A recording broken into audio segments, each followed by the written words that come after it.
Hi, I'm Graham Best. I've been a teacher in the Vancouver school system for 30 years and I've seen pretty much everything. I've seen students get almost 100% and I've seen other students repeat a course and still not get through. I remember I was giving some notes on the board in a grade 9 class and this one young student wasn't taking the notes. And I said, "Why aren't you writing these down?"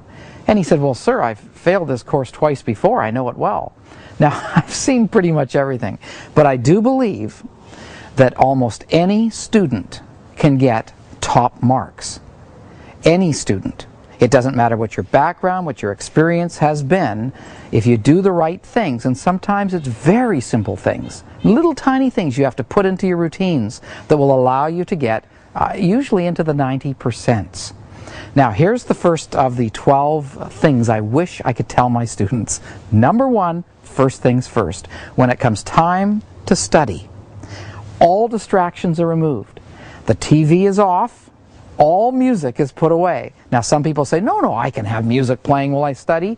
You may think that, but the research tells us very clearly the only kind of music that you can actually have in the background that will help you learn is called classical Baroque music. Now if you don't know what that music is, check on Wikipedia. Do a Google search on it and read it about it and then maybe download some of it, listen to it. If you have to have something in the background, only classical Baroque music. Now that's just a little study tip on the side, but first things first. When you go to a job, you work for your employer and you give the best you've got. They've got you for the hours that you're working and you're getting paid for the time you're putting in. I would like you to think of your classroom time and your study time as your job. It is an investment in your future. The better you do at school, the better you will have in your job, the more income you will have. Think of it as your job. Now, a couple of thoughts. Suppose that you did very well in a course. You'll feel better about yourself. People will like what you've done. Your parents will be happy. Your friends will be happy. The idea is that then you work harder and you have even more success and you enter this cycle of success. There's no downside to getting really good marks. So think of it as your job. It becomes your priority. You take your study time. All distractions are removed. You have the place you're going to study, you pick a time when you're going to study, and now you're going to work. You have all of your tools ready to go, and you begin your study time. Now, a couple of tips. Suppose you have trouble getting started. A couple of things. Here are some psychological tricks you can use. You can tell yourself, I'm only going to study for 5 minutes. I'm going to give it my best for 5 minutes. Do it. The moment you start, what happens is, once you're on a roll, you'll keep going. It always works that way. But psychologically, you're thinking, I'm just giving it 5 minutes, but you'll study for quite a while.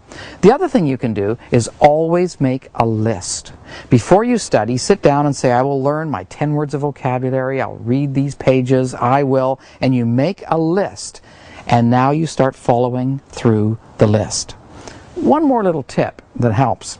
Some people think I'm just going to go at this and study for an hour, and it turns out from the research that at the beginning of a study session you are more alert, you tend to remember more, and then at the end of the study session you also tend to remember more.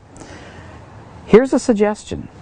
Rather than study straight for an hour, why not go for, say, 20 minutes and then take a very short break? Maybe make a cup of coffee, take the garbage out, bathroom break, whatever you have to do, just a couple of minutes. Come back and go for another 20 minutes. Then take another very short break and then another 20 minutes. What happens is, instead of having 2 peaks where you are having maximum brain power, if you will, what you have are 6 peaks. And your study time is maximized. Now obviously it's just a tip, it's something that people have found to work really well. If you're on a roll, by all means don't stop after 20 minutes, keep going. So the first point, let me just reiterate one more time. First things first, you make your study time a priority. All distractions removed, it's now an investment in your future. You're going to work, you're going to be studying.